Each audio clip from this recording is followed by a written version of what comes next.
Bom, turma, nosso assunto hoje é retas paralelas formadas por uma transversal e a gente vai aproveitar e também falar alguma coisa relacionada ao Teorema de Tales. A primeira coisa para a gente relembrar é que é ângulos. Então, o que são ângulos? Os ângulos, denomina-se ângulos a região convexa formada por duas semirretas não opostas que têm a mesma origem. Uma reta, ou uma semirreta, tanto faz, e uma outra reta. Essa região aqui, que é denominada ângulo. Bom, aqui são os pontos, aqui está o ponto de encontro das duas retas, que a gente vai chamar de vértice, então aqui seria o vértice A. Esse ponto, onde as retas se encontram, vai ser chamada de vértice, né? Algumas pessoas, para interpretar, colocam quina, né? Quina, que a gente está aprendendo a quina da mesa, quando a mesa é quadrada. Mas na verdade é o vértice, que é a origem das semirretas, né? E essa aqui seria a região angular, que a gente pode representar por uma letra grega, ok? E aqui são os segmentos de reta. A gente tem o segmento de reta A, eu posso colocar aqui B e aqui C. Então aqui que você tem os lados, né, que formam o ângulo. Então AB é o lado que forma o ângulo, junto com AC. Então esses dois segmentos formam essa região angular, formam um ângulo. E A é chamado de vértice. Esse ângulo pode ser representado pelo vértice A. É só colocar aqui, ó, A ângulo. Isso aqui equivale a representar também pela essa letra grega que a gente utilizou, alfa. Ou também eu posso representar o ângulo pelos pontos que determinam esses segmentos aqui. O ângulo também pode ser representado como B, A, ângulo C. Então essas são as maneiras de representar o ângulo, tendo o A sendo o vértice. O ângulo ele pode ser classificado de acordo com a sua medida ou abertura angular. Então, para a gente começar, a gente vai fazer o ângulo sempre no sentido anti-horário. O que é o anti-horário? Ao contrário do relógio, para cá. Uma reta, vou trabalhar com reta diferente para a gente ver. E aqui, essas retas estão sobrepostas. Significa que não tem nenhuma abertura angular. Esse ângulo vai ser chamado de ângulo nulo. Por que ele é um ângulo nulo? Porque ele equivale exatamente ao ângulo de 0 graus. Então esse ângulo é chamado de ângulo nulo. O ângulo reto, o que é um ângulo reto? É um ângulo de 90 graus. Por isso são chamados de ângulos extraordinários. Eles são a base para que a gente possa ter uma noção melhor sobre a representação do ângulo, porque eles são extremos, né, de quadrante, e são extremos também para classificação. Então o primeiro ângulo que a gente tem é o nulo. O segundo ângulo que a gente vai ter é o ângulo reto. O que é o ângulo reto? É um ângulo de 90 graus. Então nesse caso você vai ter uma reta para cá. A gente está trabalhando com essa possibilidade. E aí a outra reta subiu. Por que ele é chamado de ângulo reto? Porque justamente você aqui, ó, forma perfeitamente uma perpendicular, ou seja, um ângulo de 90 graus, um quadradinho perfeito aqui, ó. Então esse aqui seria um ângulo de 90 graus. Esse ângulo aqui, ele vai receber a denominação, ele vai ser chamado de ângulo reto.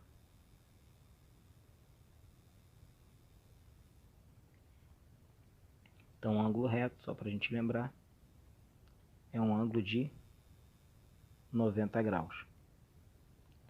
Eu posso ter um ângulo de meia volta, que é quando isso aqui completar e a reta, os extremos dela, ficar oposto. Então agora a gente vai ter um ângulo de meia volta, ou também chamado de ângulo raso. é um ângulo de 180 graus, a medida é 180 graus. Então a gente vai ter exatamente isso aqui, ó. A reta está para cá, desconectando dela, a gente tem aqui seguindo sentido oposto. E aqui formou essa região angular. Essa região angular aqui, ó, é a metade de um círculo. Por isso que a gente fala que é um ângulo raso ou de meia volta. Então, também pode ser chamado de meia volta.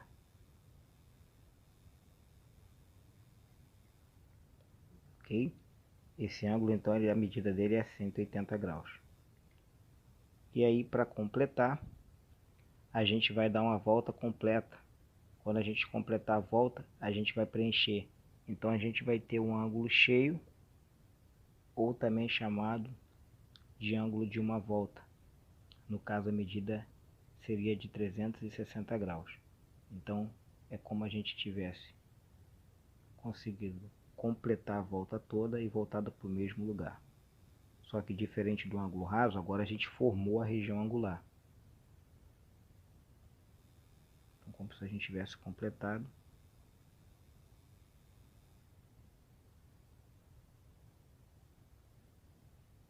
E aí obteve isso aqui, ó. Completou a volta. Então, esse aqui seria chamado de ângulo cheio ou ângulo de uma volta. Vou botar cheio.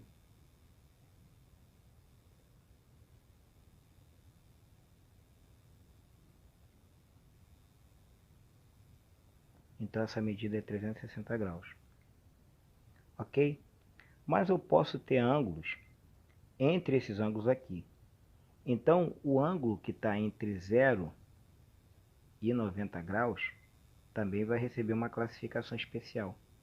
Então, o ângulo está entre 0 e 90 graus. Ele é menor do que 90, mas é maior do que 0. Ou seja, é maior do que 0 e menor do que 90. Esse ângulo aqui. Eu vou colocar para cá. Não chegou a ser 90. 90 graus estaria aqui, ó. Então, esse ângulo que a gente acabou de fazer, que eu vou chamar de alfa, a gente percebe nitidamente que ele está aqui. Ele está entre 0, ele não é 0, ele é maior do que 0. Porém, ele é menor que 90. Então, qualquer ângulo que esteja com essas condições, que seja menor que 90 e maior que 0, esse ângulo vai receber uma classificação. Ele vai ser chamado de ângulo agudo. Então, esse ângulo aqui, ele é agudo. Também pode acontecer da gente ter o ângulo ser maior que 90, porém menor que 180. Está entre 90 e 180.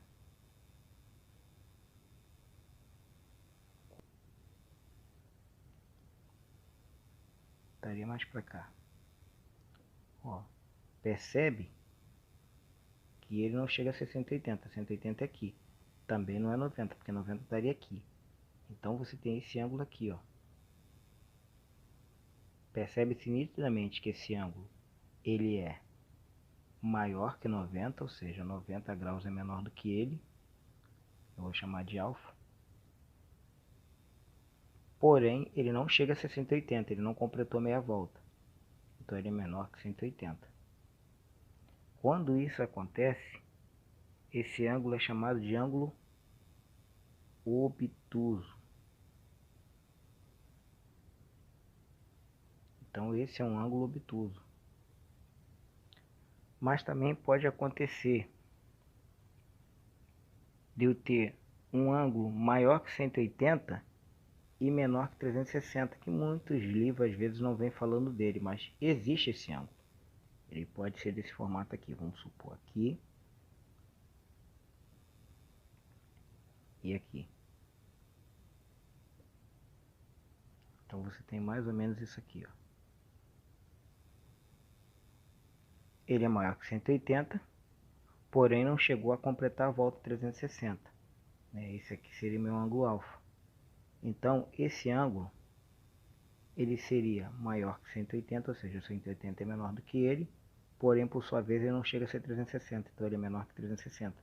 Esse ângulo, ele vai ser chamado de ângulo côncavo.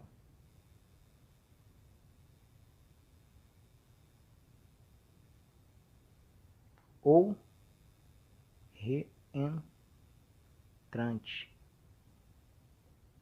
Então, quando falar de um ângulo côncavo ou reentrante, significa que ele é maior que 180, porém menor que 360. Então, temos essas classificações para os ângulos. Então, é muito importante gravar essa classificação aí. Agora, a gente também pode ter acontecer dos ângulos serem adjacentes. O que são ângulos adjacentes? Dois ângulos eles vão ser consecutivos e que não possuem pontos internos comuns. Então, esses ângulos são chamados de adjacentes quando isso acontece. Então, vou dar um exemplo aqui. Vamos colocar aqui um exemplo. Vamos dizer que você tem aqui um ponto e aí você tem esse ângulo aqui, ó.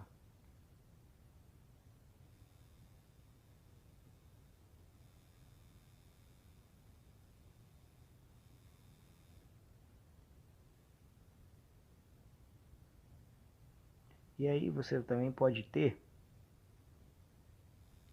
aqui outro ângulo aqui coincidindo aqui, ó, junto com esse, colado.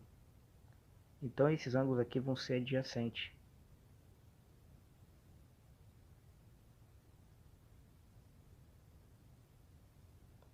Você tem aqui, vou chamar de ângulo alfa.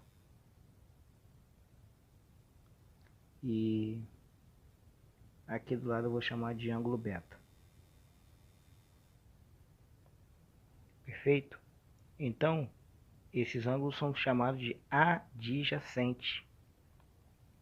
E de acordo com essa adjacência, com essa junção, com essa soma, os ângulos podem ser classificados.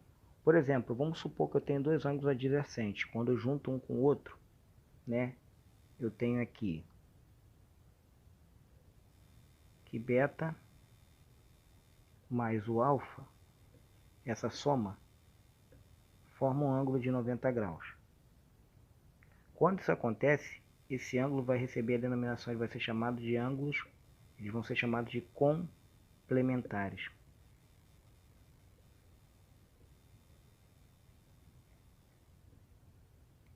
Por exemplo, a gente já viu lá que a gente pode ter exemplo e isso pode acontecer. Vamos supor aqui que você tem um ângulo de 90 graus.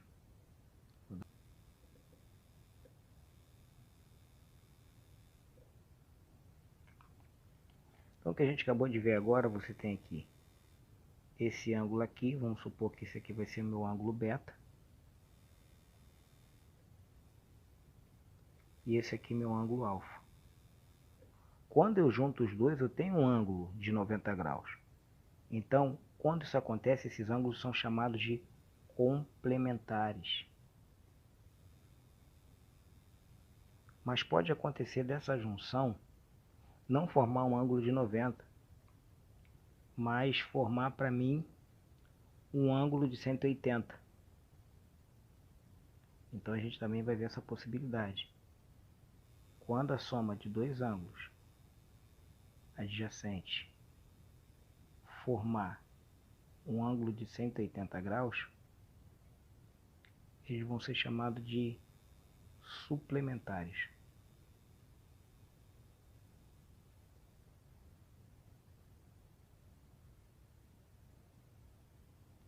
Então você tem isso aqui, ó.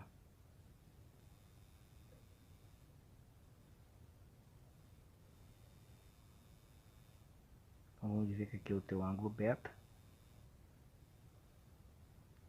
E aqui você tem o teu ângulo alfa. Percebe que os dois juntos, eles estão formando um ângulo de 180. Então eles vão ser chamados de suplementares. Mas também pode acontecer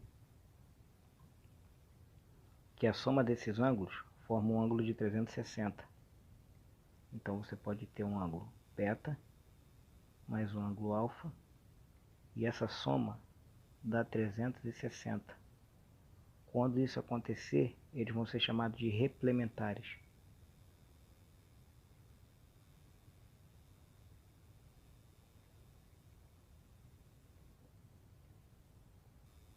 A gente já viu que a volta toda dá 360. Aqui você teria o ângulo beta, e aqui por fora todo seria o seu ângulo alfa. Então nesse caso eles vão ser replementares. É o seguinte, a gente sabe que a soma dos ângulos quando dá 360 é replementar. São chamados de replementares. Então poderia perguntar para você aqui, ó.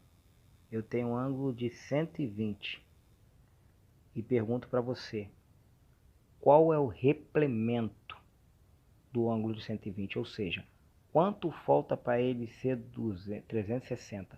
Quanto que está faltando? Está faltando 240. Então 240 é o replemento de 120. Também posso fazer da seguinte maneira. Suplementar, a gente já sabe que suplementar vai dar 180. Então eu vou pegar um ângulo de 120. Se eu perguntar qual é o suplemento do ângulo de 120, aí você pensa, suplemento é o que falta para ele ser 180. Então está faltando quanto? 60. 60 é o suplemento do ângulo. E a mesma coisa eu posso usar para um ângulo complementar. Vamos dizer que eu tenho um ângulo de 50 graus. Eu pergunto qual o complemento do ângulo de 50 graus. É 40, porque é o que eu preciso para que ele seja 90. Ok? Então vamos supor que eu coloquei duas retas concorrentes, né? Eu posso afirmar que esse ângulo aqui, alfa, vai ser o mesmo ângulo que está aqui, a mesma abertura angular. E esse ângulo que tiver aqui, beta,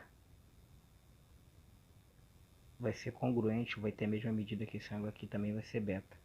Ou seja, ângulos opostos pelo vértice são iguais. E é claro que nessa situação a gente percebe que beta mais alfa dá 180. Em qualquer lado que eu pegar, ó, 180, 180, 180. Ou seja, esses ângulos, eles nesse caso, quando você tem duas retas concorrentes, esses ângulos são complementares. Os ângulos opostos pelo vértice vão ser iguais e os ângulos adjacentes vão ser ali suplementares. Lembra que ângulos suplementares são aqueles que a soma dá 180. Agora vamos para retas paralelas. E a reta paralela, por mais que você prolongue, ela nunca se encontra. Então eu tenho essa reta aqui. Se eu fizer essa reta aqui, ela não é paralela. Por quê? Porque se eu prolongar, o que acontece? Ela se cruza, ela vai se interceptar. Então a ideia de reta paralela é uma reta que por mais que eu intercepte, que por mais que eu estique, elas nunca vão se encontrar. Então, essas duas retas elas são paralelas, independente do tamanho dela. O que eu estou querendo dizer com isso? Que por mais que eu as prolongue, elas nunca vão se encontrar. Ok? Então, como é que a gente representa a reta paralela na geometria? Essa aqui vai ser minha reta R, e a gente representa a reta assim. E essa aqui vai ser minha reta S. O que eu posso afirmar? Que elas não têm ponto em comum. Então, em linguagem de conjunto, eu já posso afirmar que R interseção com S é igual a vazio. Por quê? Porque não possui ponto em comum. E elas são complanares. Complanares significa que elas estão no mesmo plano. Então, eu posso representar o paralelismo entre elas como R, duas barras, e significa que é paralelo. Então, Então, duas retas que estão no mesmo plano, que são complanares e que não tem nenhum ponto em comum, elas são retas paralelas e a gente representa dessa maneira. Agora, o que é uma reta transversal? Então, uma reta transversal é uma reta que vai interceptar, que vai ser concorrente, né? Então, ela vai interceptar em algum ponto essas duas retas paralelas. Então, a gente vai considerar essa reta transversal. Então, posso ter uma reta assim, ó. Vou botar uma terceira reta. Está interceptando as duas. Vou chamar essa reta de reta T. Essa reta T, ela vai ser transversal à reta R e S. Essa parte aqui interna, que a gente vai ter aqui dentro, vai ser a minha região interna. E o que está fora vai ser a minha região externa. Então aqui está a minha região externa das retas paralelas. E aqui é a minha região externa. Eu tenho essa reta. Eu tenho a reta aqui, paralela, e cortada por essa transversal. Então quem são os ângulos correspondentes? São esses ângulos aqui, ó.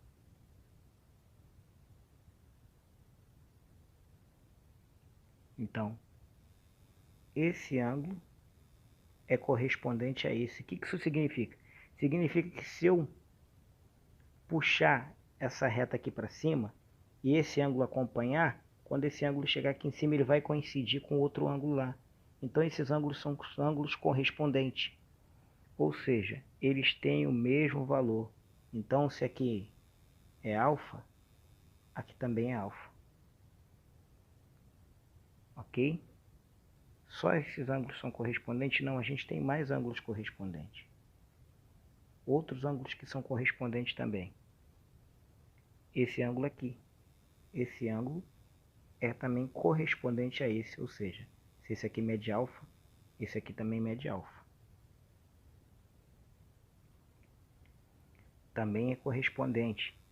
Esse ângulo é correspondente a esse. Se aqui mede alfa, aqui também mede alfa. Lembrando que é claro que isso aqui mede alfa, aqui também não mede alfa, tá? Eu só estou mostrando a correspondência. Depois a gente vai ver isso de uma maneira geral. Só estou para marcar. E qual é o próximo? Se aqui mede alfa, aqui mede alfa também, porque os ângulos são correspondentes.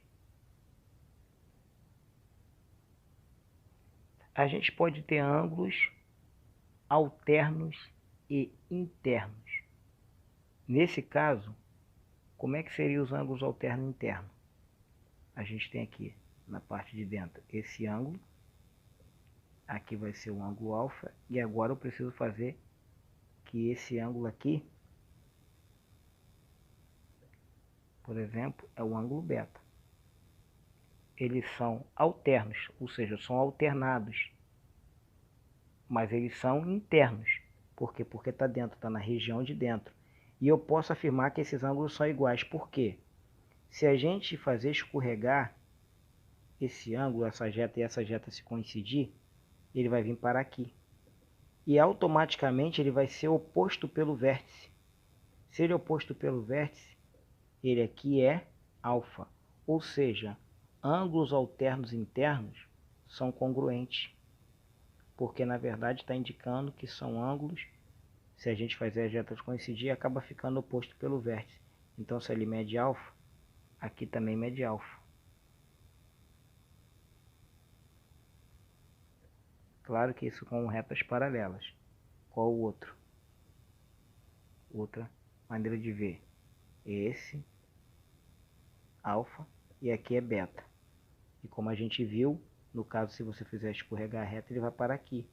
Né? O beta está aqui. E ele vai ser oposto pelo vértice. Se ele é oposto pelo vértice, ele é igual. Ou seja, esses ângulos alternos internos são congruentes. Que outro que a gente vai ter? Ângulos alternos externos. Agora é alterno externo. Tá aqui, ó, alfa E vamos supor que esse aqui é o beta. A gente sabe claramente que esse ângulo que está aqui, se você fazer a reta escorregar, ela vai vir para aqui. Então vai ser oposto pelo vértice.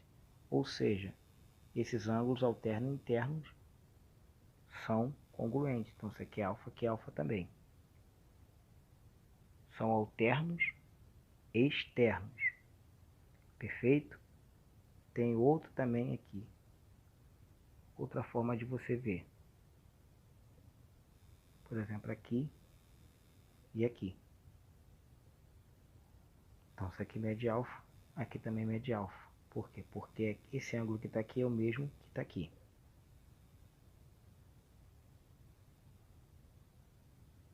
Também a gente tem os ângulos colaterais internos. Agora, colaterais internos. Ó, esse ângulo aqui e esse ângulo aqui. Eles são colaterais internos. Agora já são diferentes, alfa e beta. Mas se você pensar, esse alfa, se escorregar, ele vai vir para cá. Então, nesse caso, os ângulos colaterais internos, eles sempre vão formar um ângulo quê? O ângulo raso. Quando você junta eles, eles formam um ângulo raso. Um ângulo raso é um ângulo de 180 graus. A gente aprendeu que quando você forma um ângulo de 180 graus, você tem uma classificação. Quando você junta dois ângulos e eles formam um ângulo de 180 graus, eles são chamados de suplementares. Então, os ângulos colaterais internos vão ser ângulos suplementares. Tem só esse? Não, tem esse aqui também. Então você já sabe que eles vão ser suplementares, ou seja, a soma vai dar 180.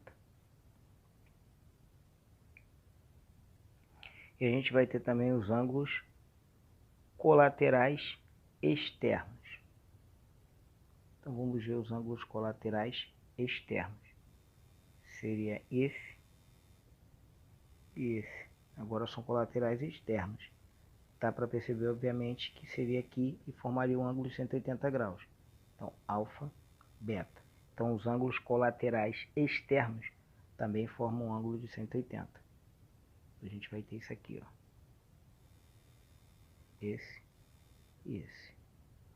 Bom, de uma maneira mais resumida, se as retas são paralelas, então a gente já pode colocar que esse aqui é um ângulo alfa, aqui também mede o ângulo alfa. E por consequência, esse ângulo aqui é correspondente, esse aqui também é um ângulo alfa, esse aqui oposto pelo vértice também é um ângulo alfa. Então é isso que a gente vai ter. Isso aqui eu resumo toda essa teoria. Então isso aqui mede beta, aqui também mede beta porque são ângulos opostos pelo vértice. Aqui também mede beta, aqui também mede beta. Pronto. Fica mais fácil de você observar essa relação e a gente vai lembrar que através dessa propriedade, quando os ângulos são realmente formados pela reta paralela a uma transversal, você pode fazer que beta mais alfa vai dar 180, ou seja, vão ser ângulos suplementares. Perfeito? Então com isso a gente já determinou ângulos formados pela reta paralela. Agora nos falta o teorema de Thales.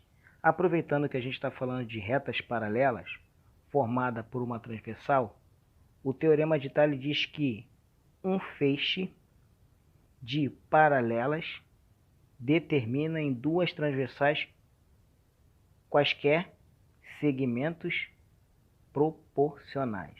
E aí eu corto ela por uma transversal e uma outra transversal. Aqui a gente vai formar feixes que vão ser proporcionais. Aqui eu tenho o ponto A, um ponto B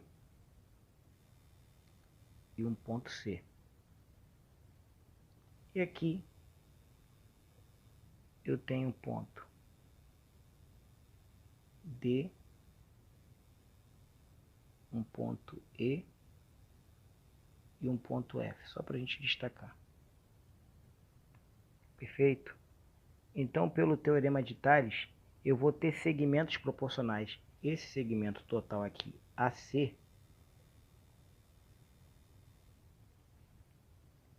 é proporcional a esse pedacinho aqui de segmento, AB.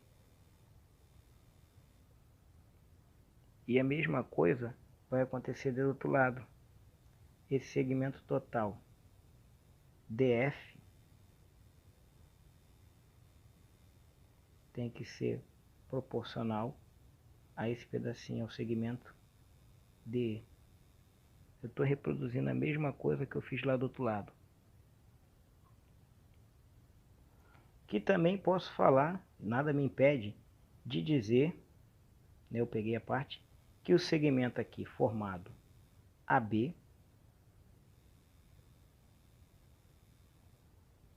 é diretamente proporcional ao segmento BC.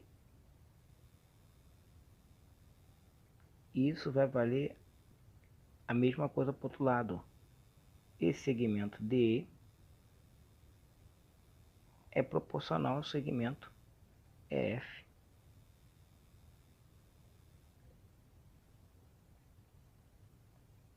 Ok? Então agora vamos pegar exemplo de tudo que a gente estudou, que vai ser os exercícios. Então vamos supor aqui que você tem retas paralelas, duas retas paralelas. E ela é cortada aqui por essa transversal. E aqui tem uma outra transversal. Porque aqui eu tenho um ângulo que mede 20 graus. E tenho esse ângulo aqui, que mede x mais 40 graus. Eu quero saber qual o valor de x. Fácil. É só você lembrar, ó, para não ficar gravando alterno e externo, é só você lembrar que esse ângulo corresponde a esse, 20 graus. E quando eu junto esse ângulo com outro, aqui eu tenho um ângulo de meia volta de 180, ou seja, eles são complementares. Então você vai afirmar que x mais 40 mais esses 20 graus vai formar um ângulo de quanto? Tem que formar um ângulo de quanto? 180. Então você tem que x mais 40 vai dar 60. Igual a 180. Agora resolve essa equação. Tá aqui somando, jogo para lá subtraindo. Então x é igual a 180 menos 60. Nesse caso, meu ângulo x é igual a 120 graus. Perfeito? E agora, um exercício voltado ao teorema de Tales. Vamos supor que você tenha a seguinte reta.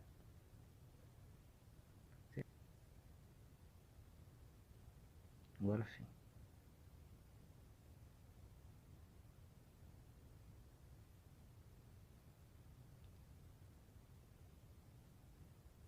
Então tá aqui, eu tenho três retas que são paralelas. Vamos supor que eu corto ela para uma transversal, com duas transversais assim. E outra transversal aqui. E aqui eu tenho os seguintes valores. Aqui eu sei que esse pedacinho aqui, esse segmento, vai medir 10. E esse segmento aqui vai medir 6. E do outro lado eu tenho x e tenho y. Só que eu vou dar essa informação, que esse x mais y, aqui esse tamanho total seja 20. Porque se você for montar, você vai fazer o seguinte, para resolver. Como a gente faz? 6 está para 10, esse segmento está para 10, assim como x está para y. Só que se você fizer isso, você não vai resultar em nada, você não conseguiu resolver, ainda não resolveu nada, ok? Então não resultou em nada. Porém, você também pode fazer o seguinte, como a gente viu. Ó, 6 está para soma, está para cá. Para esse pedacinho, está para o pedaço todo, ou o pedaço todo está para um dos pedacinhos, para uma das partes. Então, se eu pegar o pedaço todo, é 10 mais 6 dá 16. Ele vai ter também que estar para quem? Para esse, para um desses pedacinhos. Então, eu vou fazer a mesma coisa do outro lado. O pedaço todo é quem? É x mais y.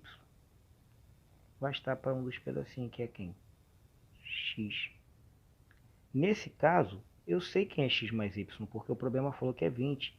Então você tem 16 está para 6, assim como 20 está para x. Com isso eu consigo calcular o valor de x. Então eu vou conseguir calcular o valor de x. Para resolver a proporção, eu vou simplificar para ficar mais fácil. 16 e 6 dá para dividir por 2. Então aqui daria 8 terços igual a 20 para x. E agora eu posso multiplicar cruzado. Vou ter 8x está 3 vezes 20, 60. Então x é igual a 60 dividido por 8. Vou simplificar. X é igual, dá para simplificar por 15. 4 vezes 5, 20, vai 2. Então, se eu simplificar por 4, isso aqui vai dar 15. Isso aqui vai dar 2. E 15 dividido por 2 é 7,5. Já achei o valor de x. Para achar o valor de y é fácil. Eu nem preciso usar a proporção de novo. Se quiser eu posso usar, mas eu não preciso. Por quê? Eu sei que x mais y tem que dar quanto? 20. Eu já sei que o x é 7,5, mais y tem que dar 20. Então y é igual a 20 menos 7,5. Y é igual, quanto que é 20 menos 7,5? Se você completar vírgula 5, vai para 8. E 8 para 20, falta 12. Ok? Então espero que vocês tenham entendido. Façam as atividades. Na próxima aula a gente vai estar corrigindo essas questões que vão ser propostas a partir dessa aula de retas paralelas cortada por uma transversal, ângulos e teorema de Tales.